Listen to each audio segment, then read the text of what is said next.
अस्सलाम वालेकुम स्टूडेंट्स। आज का हमारा लेक्चर है सेल डिवीजन के ऊपर। ये न्यू चैप्टर हम स्टार्ट कर रहे हैं जिसके अंदर हम बेसिकली पढ़ेंगे कि सेल कैसे क्यों डिवाइड करते हैं और सेल डिवाइड करने के बाद सेल डिवीजन के टाइप्स कितनी हैं, ठीक है, किस किस तरीके से डिवाइड होते हैं। उसके अलावा हम देखेंगे कि हेरिडिटी क्या है, विरासत किसे कहते हैं, बेसिस क्या है हेरिडिटी की। इसके अलावा हम देखेंगे कि डीएनए क्या होता है, क्रोमोसोम क्या होते हैं और डीएनए का मॉडल देखेंगे। उसके अलावा जनरेशन में किस तरह कैरेक्टरिस्टिक्स ट्रैवल करती हैं from one generation to another generation, जिसे हम जेनेटिक्स भी कहते हैं, तो जेनेटिक्स को हम देखेंगे।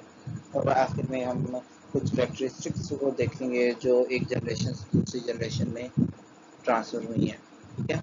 तो जो आपका स्टार्ट होता है आपके इंट्रोडक्शन से, तो इंट्रोडक्शन में जैसे कि आप देख रहे हैं, इंट्रोडक्शन में सबसे पहली लाइन मैंने 9th की बुक से कोट किया है जो आपके सिलेबस की स्टार्टिंग है कि 1855 में रेडोल्फ विर्चू एक साइंटिस्ट था, जर्मन फिजिशियन था, proposed an important extension of cell theory.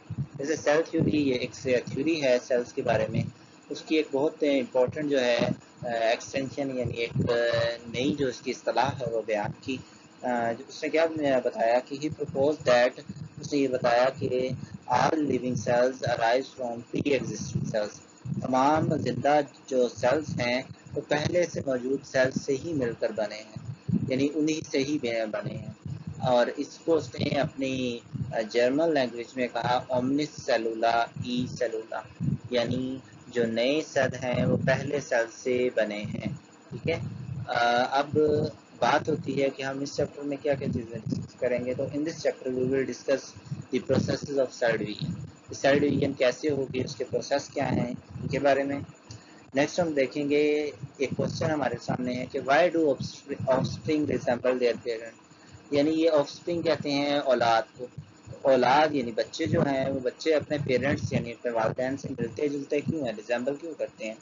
इसका आंसर कुछ सादा लफ्ज़ों में ये भी कह सकते हैं कि दिस इज़ द हेरिडिटी, ये विरासत है विच प्रोसीड प्रोड्यूस रिजेंबलनेस, जो पैदा करती है रिजेंबलनेस, एक दूसरे के साथ मुशाबहत इन दी ऑफस्प्रिंग, बच्चों में यानी औलाद में, विद देयर पेरेंट्स, पेरेंट्स के साथ यानी पेरेंट्स के साथ एक रिजेंबलनेस होती है, एक मुशाबहत होती है ऑफस्प्रिंग की, और इसे हम हेरिडिटी कहते हैं यानी विरासत कहते हैं। और विरासत की जो बुनियाद है इन बेसिस ऑफ हेरिडिटी, जिसे हम डीएनए भी कहेंगे, उसको हम डिस्कस करेंगे इस चैप्टर के अंदर, ठीक है।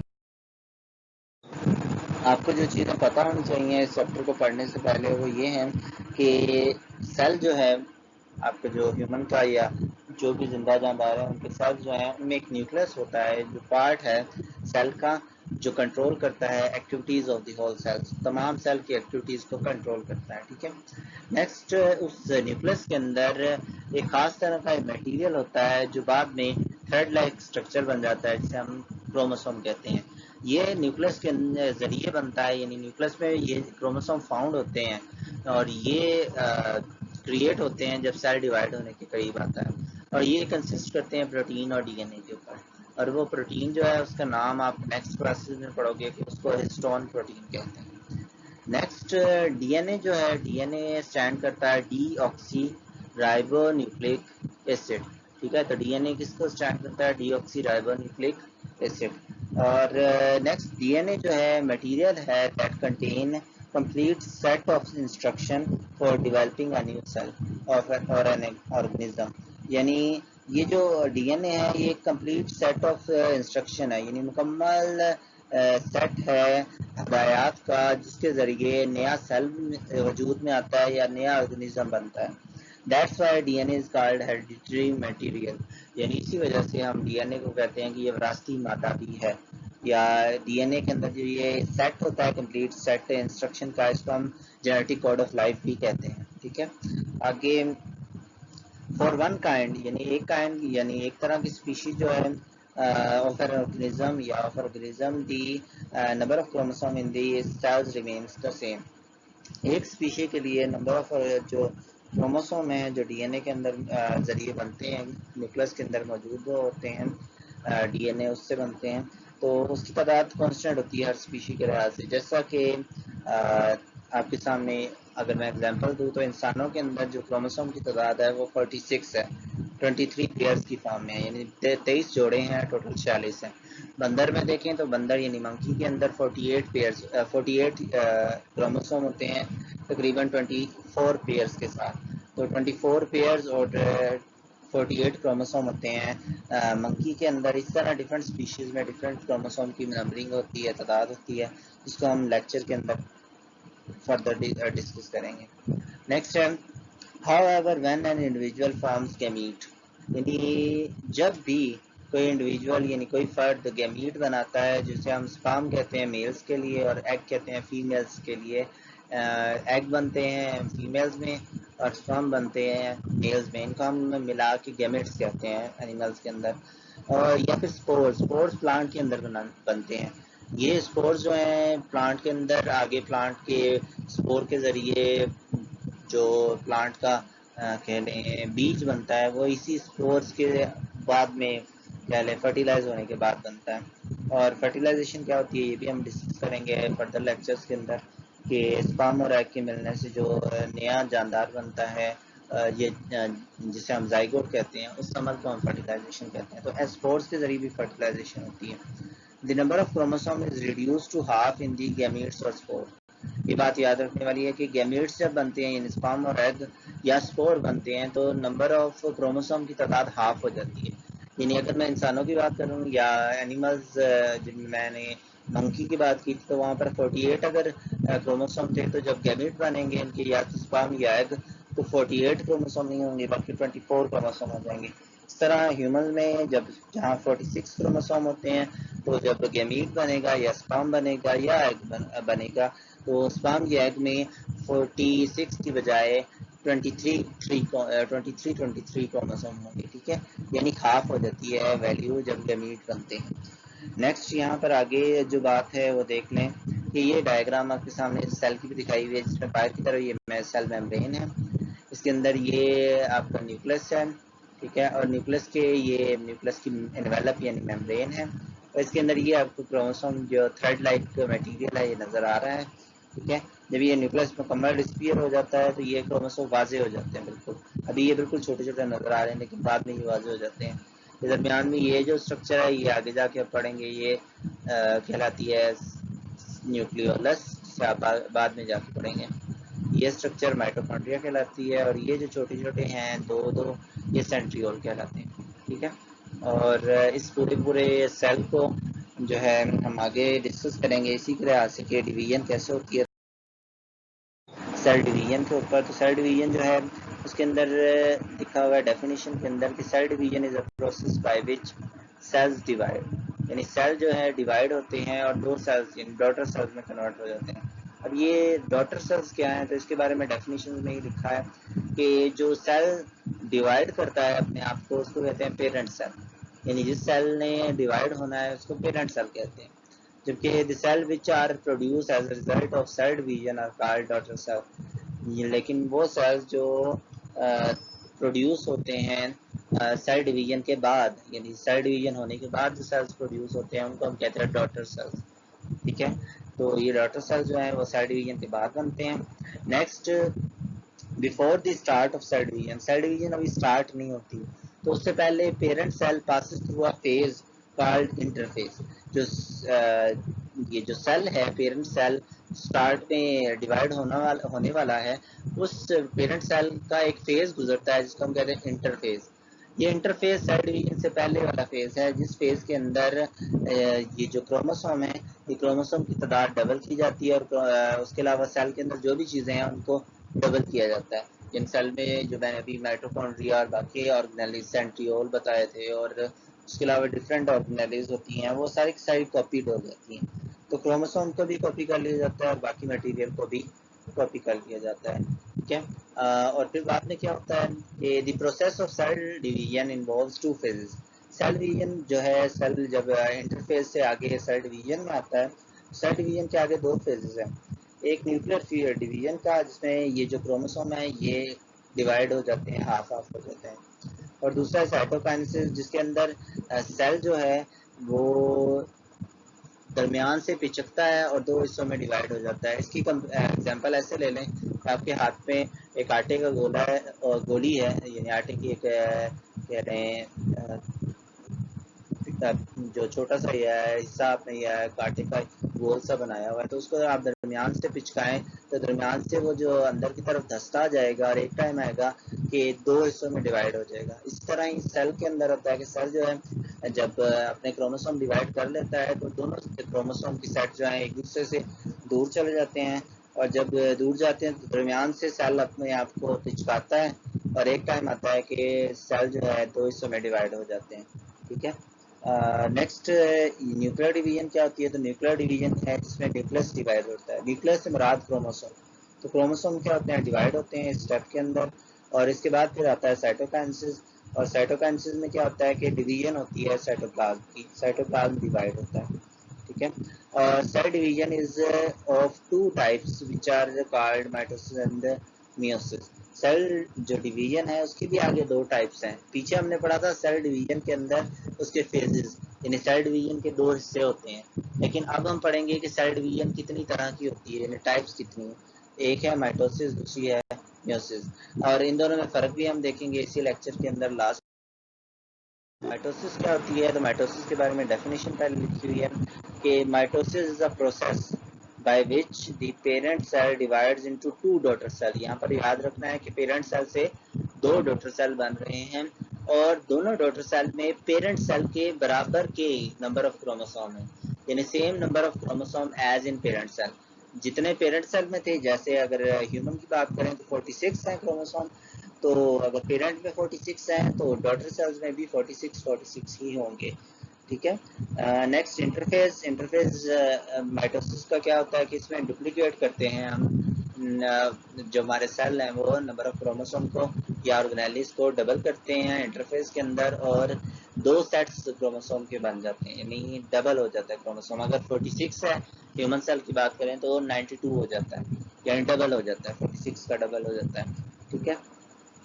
आगे फिर क्या होती है, जब इंटरफेस मुकम्मल हो जाता है, सारी ऑर्गेनेलिज और क्रोमोसोम डबल हो जाते हैं, तो फिर उसके बाद न्यूक्लियर डिवीजन होती है। न्यूक्लियस जो क्रोमोसोम है वो डिवाइड होते हैं। कैसे डिवाइड होते हैं कि during mitosis when the nucleus of the parent cell divide, the two set of chromosome are distributed equally to the into the daughter nuclei।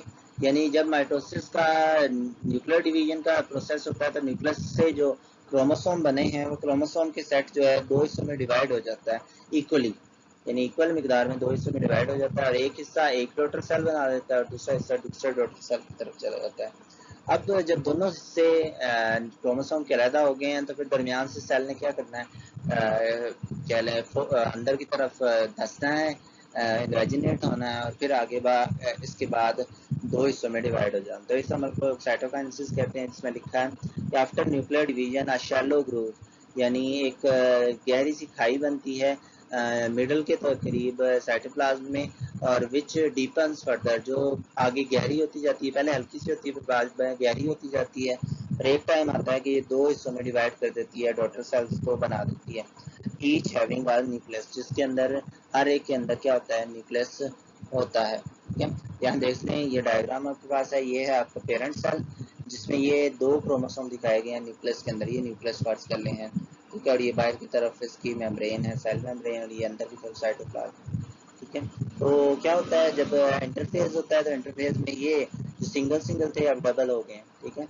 ये डबल हो जाते हैं, इस डुप्लीकेशन होगी क्रोमोसोम्स की, और ये बाहर की तरफ देखें जरा, ये मेम्ब्रेन जो है ये खत्म होना शुरू हो जाती है। ये जो सेल मेमोरी अंदर की तरफ न्यूक्लियर इन्वेलप होता है ये डिस्पियर होना शुरू हो जाता है, और जब डिस्पियर होता है तो यहाँ अगली डायग्राम में देखें, ये अगली डायग्राम में ये जो सेंट्रियोल है, ये सेंट्रियोल इन जो क्रोमोसोम है इनको दरमियान से पकड़ लेते हैं।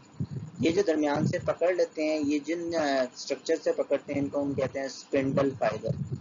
क्या कहते हैं? Spindle fibre. ये स्पिंडल फाइबर जो है, ये स्पिंडल फाइबर इन सेंट्रियोल से और इन क्रोमोसोम से अटैच हो जाते हैं, और फिर क्या करते हैं, ये खींचते हैं, यहाँ से खींचते हैं और यहाँ से खींचते हैं, और ये खींचने के दौरान ये दरमियान से इसको काट देते हैं और ये दो हिस्सों में डिवाइड हो जाते हैं इक्वली। एक हिस्सा एक साइड पे चला जाता है, एक पोल की तरफ यानी एक सेंट्रियोल की तरफ, और दूसरा दूसरे पोल यानी दूसरे सेंट्रियोल्स की तरफ चला जाता है। और फिर बाद में क्या होती है, यहाँ तक न्यूक्लियर डिवीजन चलती है। फिर बाद में दरमियान से ये शैलो ग्रुप बनती है जो आगे अंदर की तरफ बढ़ती जाती है, और एक टाइम आता है कि 2 डॉटर सेल्स बन जाते हैं। अब देखिए जरा, स्टार्ट में पेरेंट सेल के पास 2 क्रोमोसोम थे। अब यहाँ डॉटर सेल में देखिए, यहाँ पर भी 2 क्रोमोसोम है और यहाँ पर भी 2 क्रोमोसोम है। ये साबित कर रहा है कि जितनी पेरेंट सेल में क्रोमोसोम की तादाद थी उतनी ही डॉटर सेल्स में भी होगी। ठीक है, तो मियोसिस का क्या, तो मियोसिस क्या होती है, डेफिनेशन लिखी हुई है कि meiosis a process by which the nucleus of the cell divides twice, यानी यहाँ पर न्यूक्लियस 2 बार डिवाइड होगा टू फॉर्म 4 डॉटर सेल। वहां पर 2 डॉटर सेल बन रहे थे, यहाँ पर 4 डॉटर सेल बनेंगे। ठीक है, और in such a way that the number of chromosome in each daughter cell is reduced to half, यानी जो नंबर ऑफ क्रोमोसोम होंगे हर डॉटर सेल में वो आधे हो जाएंगे। कितने हो जाएंगे, हाफ हो जाएंगे। तो वहां पर क्रोमोसोम की तादाद माइटोसिस में सेम रही थी, लेकिन यहाँ पर मियोसिस के अंदर क्रोमोसोम की तादाद हाफ हो जाएगी compare to the parent cell. Parent cell से अगर हम कंपेयर करें आगे, इसके अंदर भी इंटरफेज होता है। इंटरफेज में क्या होता है, सेल का जो मटेरियल है वो डबल हो जाता है। तो ये लिखा हुआ है, number of chromosome and all organelles are doubled in interphase, 2 sets of chromosome are form. यहाँ पर ऑर्गेनेल्स और सेल का जो क्रोमोसोम है वो डबल हो जाता है और सेट बन जाते हैं 2 क्रोमोसोम के। तो आगे म्यूसिस जो है, म्यूसिस सिंगल नहीं होती, अभी मैंने ऊपर पढ़ा ये ट्वाइस सेल डिवाइड होता है, ये सेल की डिवीजन होती है 2 बार। तो इसी लिहाज से इसके अंदर डिवीजन भी 2 होती हैं। इसको मियोटिक 1 और मियोटिक 2 या मियोसिस 1 और मियोसिस 2 कहते हैं। मियोसिस 1 और मियोसिस 2 में अगर हम कंपैरिजन करें तो मियोसिस 1 जो है इसके अंदर कई प्रोसेस हैं जिनको हम तफसील से पढ़ेंगे, जिनके जरिए सेल के अंदर थोड़ी सी चेंज आती है। जो उसके क्रोमोसोम है उनके पार्ट्स एक्सचेंज होते हैं, जिनसे एक नया खास तरह का सेल जनरेट होता है, डॉटर सेल। और वो डॉटर सेल फिर मियोटिक 2 करता है डिवीजन, जो बिल्कुल मियोसिस की कॉपी है। ठीक है, तो देखते हैं यहाँ पर क्या होता है नेक्स्ट। मियोसिस 1 के अंदर क्या होता है, तो मियोसिस 1 में के बारे में लिखा है कि ड्यूरिंग मियोसिस 1 या meiotic division 1 the number of chromosome is reduced to half as compared to the parent cell। यहाँ आपने याद रखना है कि क्रोमोसोम की तादाद क्या हो जाती है, आधी हो जाती है पेरेंट सेल से अगर हम कंपेयर करें। और एक और बात याद रखनी है कि यहाँ पर ये जो क्रोमोसोम है ये अपने छोटे छोटे पार्ट्स जो हैं वो एक दूसरे के साथ एक्सचेंज भी करते हैं। यानी ये जो पेरेंट सेल से जो डॉटर सेल बनेंगे वो डॉटर सेल्स पेरेंट सेल से थोड़े से डिफरेंट होंगे। ठीक है, तो पेरेंट सेल से डॉटर सेल मियोसिस 1 के अंदर डिफरेंट पैदा होते हैं, ये आपने याद रखना है, एमसीक्यू भी आएगा। तो मियोसिस 1 के अंदर पेरेंट सेल से डॉटर सेल क्या होते हैं, डिफरेंट होते हैं। ठीक है, नेक्स्ट मियोसिस 2 होती है, तो ये बिल्कुल कॉपी है माइटोसिस की। तो meiotic 2 division is similar to mitosis because the half number of chromosome is retained in the 4 daughter cell, यानी जो क्रोमोसोम की तादाद है वो हाफ रिटेन हो जाती है ये 4 जो डॉटर सेल है उनके अंदर मियोटिक 2। यानी जैसे पीछे माइटोसिस में पढ़ा था कि 92 इंटरफेज में क्रोमोसोम हो जाते थे और वो जब डिवाइड होते थे तो 46 बन जाते थे। यहाँ पर माइटोटिक डिवीजन 2 के स्टार्ट में आपकी जो क्रोमोसोम की तादाद होगी वो अगर 46 है उस डॉटर सेल में, एक डॉटर सेल में, तो जब वो डिवाइड होगा तो 23 वाले 2 डॉटर सेल्स बन जाएंगे। और इस तरह 2 डॉटर सेल्स एक डॉटर सेल से बनेंगे जो पिछला मियोटिक 1 डिवीजन का डॉटर सेल था, और दूसरे से भी बनेंगे तो 4 डॉटर सेल्स बन जाएंगे, जिनको अंदर यहाँ पर दिखाया गया है। तो देख सकते हैं मियोसिस का, ये देखें, ये आपके पास 4 क्रोमोसोम के साथ पेरेंट सेल है, इसके चारों क्रोमोसोम में इंटरफेस के अंदर डबल हो गए। ठीक है, यानी 8 हो गए और ये एक दूसरे के साथ जुड़े हुए हैं। ठीक है, और इसकी जो न्यूक्लियर एनवेलप है वो ख़त्म हो गया। ठीक है, फिर बाद में ये सेंट्रियोल्स के साथ स्पिंडल फाइबर के ज़रिए ये जो क्रोमोसोम थे ये जुड़ गए, और फिर इनको जब सेंट्रियोल के ये स्पिंडल फाइबर साथ जो है ये कॉन्ट्रैक्ट हुए, यानी इकट्ठे हुए, तो ये इकट्ठे होने पर ये दोनों एक दूसरे से अलग हो गए। ठीक है, और अलग होने के बाद फिर ये दरमियान से साइटोकाइनेसिस हुई और ये 2 सेल्स बन जाएंगे। फिर इनके अंदर माइटोसिस होगी, यहाँ पर ये देखें मियोटिक डिवीजन 2, यानी माइटोसिस जैसी डिवीजन होगी, और उसके नतीजे में 4 सेल्स आपसे बनेंगे, यानी 1 से 2 सेल और इस 1 से भी ये 2 सेल। और नीचे लिखा हुआ है बड़े वाज़ेह अंदाज में कि after meiotic one division the daughter cells have 2 chromosome each, यानी हर जो डॉटर सेल है उसके पास 2 क्रोमोसोम्स होते हैं। जैसे कि यहाँ पे ये 2 क्रोमोसोम्स दिखाए गए हैं। और टू हैव 2 क्रोमेटिड्स, ये जो इनके बाजू होते हैं ये बाजुओं को कहते हैं क्रोमेटिड्स। ये तो ये क्रोमेटिड कितने हैं, 2 क्रोमेटिड हैं। जबकि यहाँ पर देखें तो यहाँ पर क्रोमोसोम के पास 1 क्रोमेटिड है। तो मियोटिक 2 के अंदर लास्ट में 2 क्रोमेटिड वाले क्रोमोसोम्स 2, यहाँ पर अगर शुरू में 4 थे, 4 से 2 के सेट्स बन जाएंगे। फिर वो 2 क्रोमेटिड वाले 2 जो क्रोमोसोम्स हैं वो आगे डिवाइड होंगे तो ये 2 सिंगल क्रोमेटिड्स वाले 4 सेल्स बन जाएंगे, डॉटर सेल्स। तो इस तरह ये मियोसिस का अमल जो है वो कंप्लीट होता है। और एक खास चीज़ याद रखनी है कि जब क्रोमोसोम स्पिंडल फाइबर में आते हैं तो यहाँ पर ये कुछ फ्रैगमेंट्स को एक्सचेंज करते हैं, यानी कुछ हिस्सा यहाँ से यहाँ जाता है, कुछ हिस्सा यहाँ से यहाँ आता है। तो इस तरीके से ये जो नए वाले सेल्स बनते हैं, इन नए सेल्स के अंदर इस पेरेंट सेल से कुछ चीज़ें न्यू होती हैं, यानी ये पेरेंट सेल के अंदर जो खूबियाँ होती हैं उनसे थोड़ी सी नई खूबियाँ भी मौजूद होती हैं इन डॉटर सेल्स के अंदर। ये बात याद रखनी है कि गैमीट्स जो बनते हैं, यानी जो डॉटर सेल है इनको गैमीट भी कहते हैं। ये गैमीट्स जो हैं जो मियोसिस के जरिए बने हैं, ये गैमीट्स पेरेंट सेल से थोड़े से डिफरेंट होते हैं, थोड़े से, बिल्कुल मुकम्मल डिफरेंट नहीं होते, थोड़े से डिफरेंट होते हैं। ठीक है, और इस अमल को आगे जाके हम क्रॉसिंग ओवर के नाम से पढ़ेंगे जब नेक्स्ट लेक्चर्स हम डिस्कस करेंगे। टॉपिक है डिफरेंस है माइटोसिस और मियोसिस में। तो देखें जरा, पहला डिफरेंस लिखा है माइटोसिस मियोसिस में कि during mitosis 2 daughter cells are formed from parent cell. Mitosis में 2 डॉटर सेल बनते हैं, जबकि मियोसिस में क्या होता है, during meiosis 4 daughter cells are formed from the parent cell. Parent cell से 4 डॉटर सेल बनते हैं मियोसिस के अंदर। नेक्स्ट माइटोसिस देख लें तो number of chromosome in the daughter cells remain the same as in the parent cell, यानी chromosome की तादाद डॉटर सेल में पेरेंट सेल के बराबर की रहती है। जैसे अगर पेरेंट सेल में 40 थे तो क्रोमोसोम की तादाद डॉटर सेल में भी 46 ही रहेगी, दोनों डॉटर सेल्स में। लेकिन मियोसिस के अंदर क्या होता है, अगर पेरेंट सेल में 46 क्रोमोसोम की तादाद है तो मियोसिस के दोनों स्टेप होने के बाद क्रोमोसोम की तादाद आधी रह जाती है, यानी क्रोमोसोम जहाँ 46 थे वहाँ पर 23 के 4 आपके पास डॉटर सेल्स बन जाएंगे, 23 क्रोमोसोम के साथ। आगे माइटोसिस जो है वो जनरल बॉडी सेल्स में होती है। इन जनरल बॉडी सेल्स को, यानी आपकी बॉडी के तमाम जो बॉडी सेल्स हैं, तकरीबन सारे के सारे आपकी टेस्टिस और ओवरीज जिनमें गैमेट्स बनते हैं उनके अलावा, तो वो सारे के सारे जनरल बॉडी सेल्स जो हैं वो माइटोसिस करते हैं। और इनका नाम भी है जिसको आगे जाके हम सोमैटिक सेल्स पढ़ेंगे। ठीक है, तो ये सोमैटिक सेल्स हैं जो जनरल बॉडी सेल्स कहलाते हैं और ये माइटोसिस करते हैं। जबकि मियोसिस जो है वो अक्सर होती है गैमीट्स को प्रोड्यूस करने के लिए, यानी स्पर्म्स और एग्स को। और ये एनिमल्स के अंदर स्पर्म और एग बनते हैं, जबकि प्लांट्स के अंदर स्पोर्स बनते हैं। और इन स्पर्म्स और एग्स और स्पोर्स को हम सिंपल लफ्जों में जर्म सेल्स कहते हैं, यानी ये जर्म सेल्स कहलाते हैं और ये सोमैटिक सेल्स कहलाते हैं। माइटोसिस वाले सेल्स सोमैटिक सेल्स, मियोसिस वाले सेल्स जर्म सेल्स। ठीक है, तो मैं यहाँ पर लिख भी देता हूँ कि जो माइटोसिस वाले सेल्स हैं उनको हम कहते हैं सोमैटिक सेल्स। क्या कहते हैं,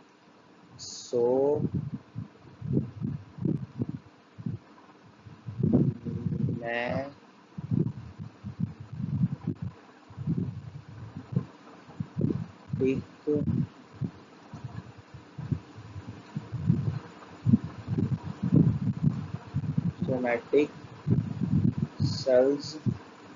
ठीक है, इसमें ये पेंसिल के साथ लिखना जो है थोड़ा मुश्किल हो लैपटॉप के ऊपर।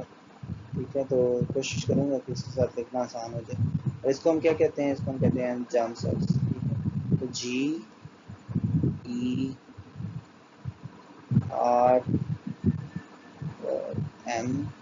Germ, CES।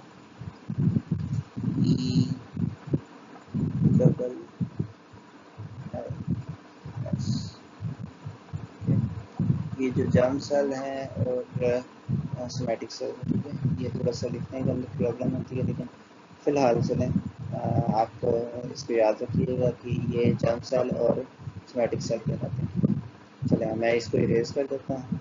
अच्छा, नेक्स्ट आपका जो टॉपिक है, ठीक है, तो इसी के साथ ही जो आपके क्लास है वो एंड होती है। तो बहुत शुक्रिया आपका इस लेक्चर को सुनने का, और इसको समझ कर याद कीजिएगा और अपने नोट्स नीट कॉपी के ऊपर बनाते जाएं ताकि आपको याद करने में आसानी हो। ठीक है, और डायग्राम्स इसकी बनाकर आपने लाजमी देखनी है और मुझे सेंड करनी है ताकि मुझे पता चले कि आप बच्चों ने कितने अच्छे तरीके से अपने कह लें लेक्चर को प्रिपेयर किया है और आपने डायग्राम बनाने की कोशिश की है। यानी कि डायग्राम्स मैं पेपर के अंदर पूछता हूँ तो आप बेहतर है कि डायग्राम्स बनाने की पूरी कोशिश करें। ठीक है, चलें आज का लेक्चर यहाँ पे कंप्लीट होता है। नेक्स्ट लेक्चर के अंदर हम हेरिडिटी और उसकी बेसिस जो हैं उनके बारे में डिस्कस करेंगे तफसील के साथ कि विरासत क्या होती है, विरासत की जो बुनियाद है या बुनियादी चीज़ें हैं वो क्या हैं। ठीक है, चलें नेक्स्ट लेक्चर में मिलेंगे।